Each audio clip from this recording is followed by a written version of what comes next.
Capítulo 8 do livro de Ezequiel.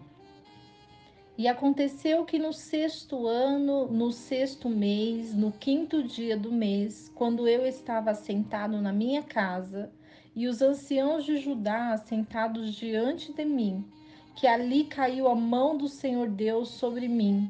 E então olhei e eis uma semelhança como o parecer do fogo, desde o aspecto dos seus lombos e para baixo era fogo, e dos seus lombos para cima, como o aspecto de um resplendor como a cor de ambar.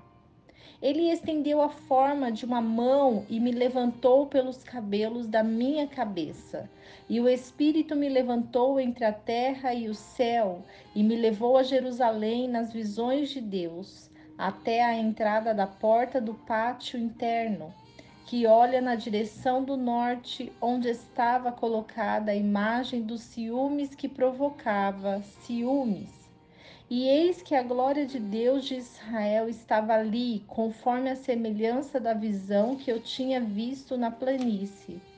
Então ele me disse: Filho do homem, ergue os teus olhos agora na direção do caminho do norte.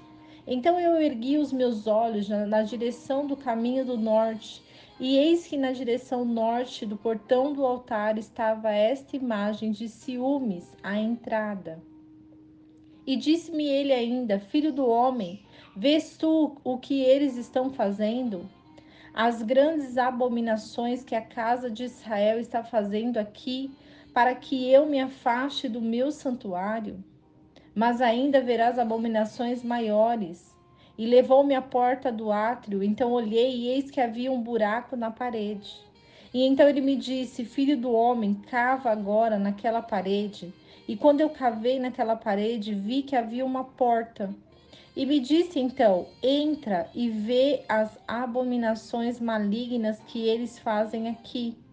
E entrei e olhei, e eis que toda a forma de répteis e animais abomináveis e todos os ídolos da casa de Israel estavam pintados na parede em todo o redor.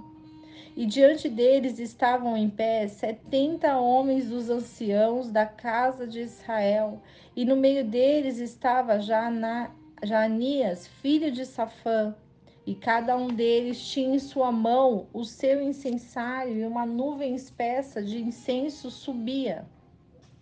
Então disse-me ele: Filho do homem, viste o que os anciãos da casa de Israel fazem nas trevas, cada um nas câmaras pintadas de imagens? Pois eles dizem: O Senhor não nos vê, o Senhor abandonou a terra. Ele disse-me: Tornarás a ver ainda maiores abominações do que a que estes fazem. E ele então levou-me à entrada da porta da casa do Senhor, que está na direção do norte. E eis que estavam ali mulheres assentadas chorando por Tamuz. E disse-me ele: Viste, filho do homem, verás ainda maiores abominações do que estas. E ele levou-me para o átrio interno da casa do Senhor, e eis que na porta do templo do Senhor, entre a varanda e o altar, estavam cerca de mais ou menos 25 homens, com as suas costas viradas para o templo do Senhor, e com os rostos para o oriente, e eles adoravam o sol, virados para o oriente. Então ele me disse: Viste isso, filho do homem? Acaso é coisa de pouca monta para a casa de Judá essas abominações que eles cometem aqui? Por eles haverem enchido a terra com violência, tornam a me provocarem a ira, e ei-los chegando o ramo ao seu nariz. Portanto, também eu procederei com fúria, o meu olho não poupará, nem terei piedade, e ainda eles gritem aos meus ouvidos com voz alta, eu não os ouvirei. O capítulo 8 do profeta Ezequiel vai nos dizer sobre a idolatria. Quando nós falamos sobre idolatria, nós estamos falando sobre a ira de Deus. As visões que Ezequiel obteve diante de abominações em Jerusalém significa que Jerusalém é uma terra escolhida para o Senhor habitar.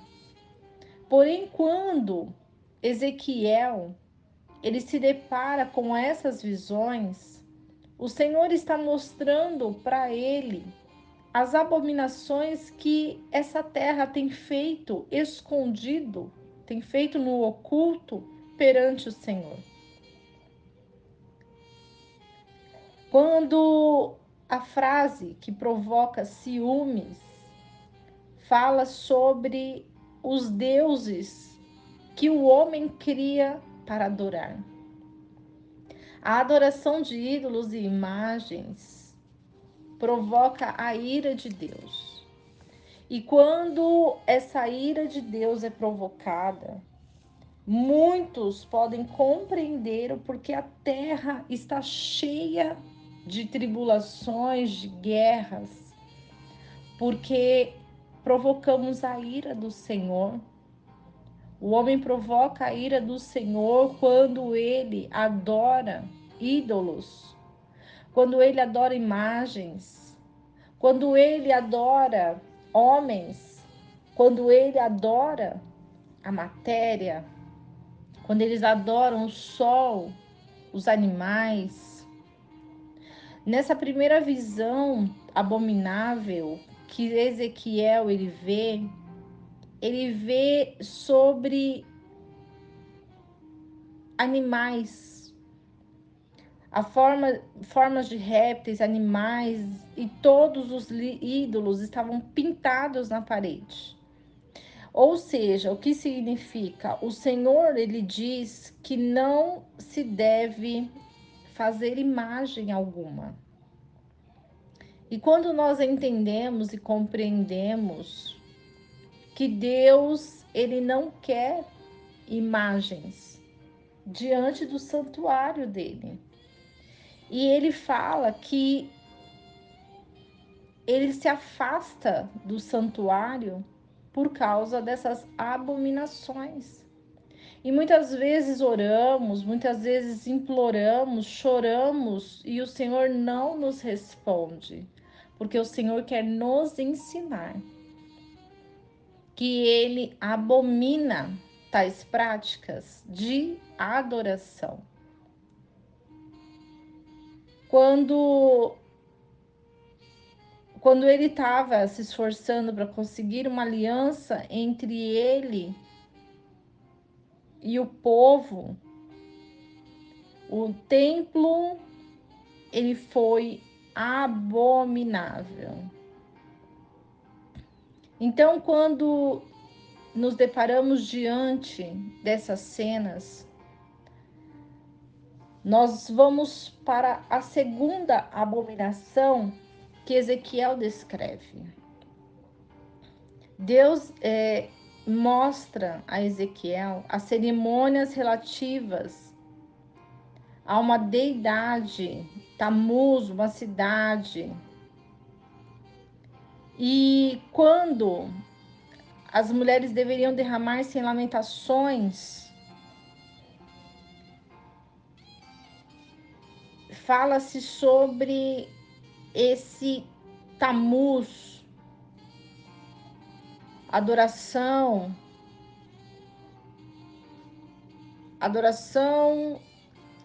a deuses, a lugares, a pessoas. E Deus, ele não quer essa adoração. Deus, ele quer que nós adoremos a ele na beleza da sua santidade. Adoração ao sol. Muitos fazem adoração ao sol. Adoração a espíritos, adoração ao fogo, adoração à lua, e isso é abominável ao Senhor.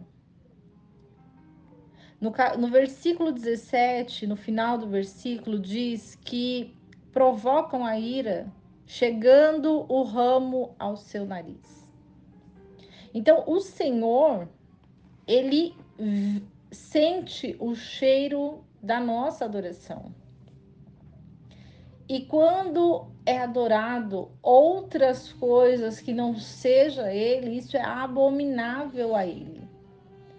Por isso nós precisamos ouvir a voz de Deus, compreender que a fúria de Deus não é em vão, compreender que o Senhor, Ele quer se revelar a nós. E enquanto nós não compreendermos esse mundo espiritual, esse despertar para que Deus reine nas nossas vidas, nós vamos estar nas mãos de deuses, de pessoas, de lugares, de fatos, de coisas. E isso não agrada ao Senhor. O que agrada ao Senhor é termos um coração totalmente dependente dele, um coração voltado à sabedoria do céu, um coração voltado à justiça e à verdade, porque o Senhor, ele se levanta para aqueles que creem que ele é único, que ele é soberano e sobre ele não existe outro. Até Jesus disse que o Pai é maior, que ele ia ao Pai, que o Pai era bom e não ele era bom. Então nós precisamos compreender que Deus é bom, que Deus é soberano, que Deus é grandioso, que Deus é exaltado. Muitos louvam, reverenciam, muitos exaltam Jesus. E o que nós temos que fazer é adorar, exaltar e engrandecer o Rei dos Reis, que é o Deus único, Yahvé, o nosso Deus soberano.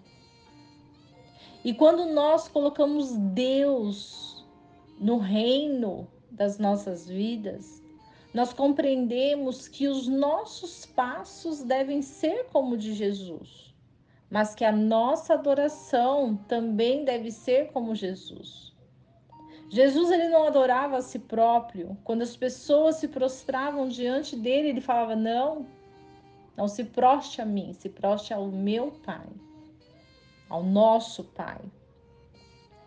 E quando Jesus, ele entende que a reverência é para o Pai, que a reverência é para a soberania do Senhor, que a reverência é para engrandecer o nome do Senhor.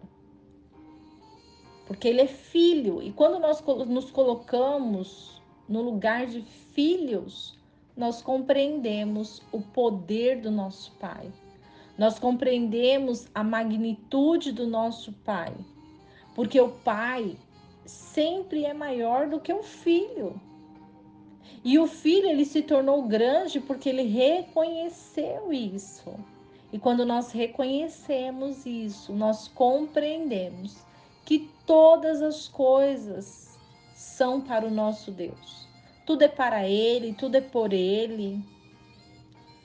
A Bíblia, a palavra sagrada, é para revelar Jesus para nós, através do poder do nosso Pai.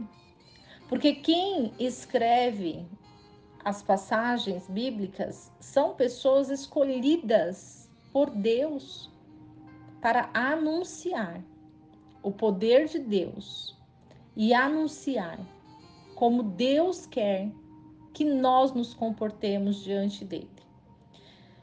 Que o nosso comportamento seja de adoração, louvor, gratidão. Que o nosso comportamento seja de adoração ao único Deus, Senhor e Salvador. E que os nossos corações estejam firmes nele, com temor, com amor, com verdade, com justiça. Que você possa ser abençoado neste dia, que o Senhor possa derramar bênçãos sobre você, que a luz do Senhor te acompanhe e que não esqueçamos do versículo que diz: conhecereis a verdade e a verdade vos libertará.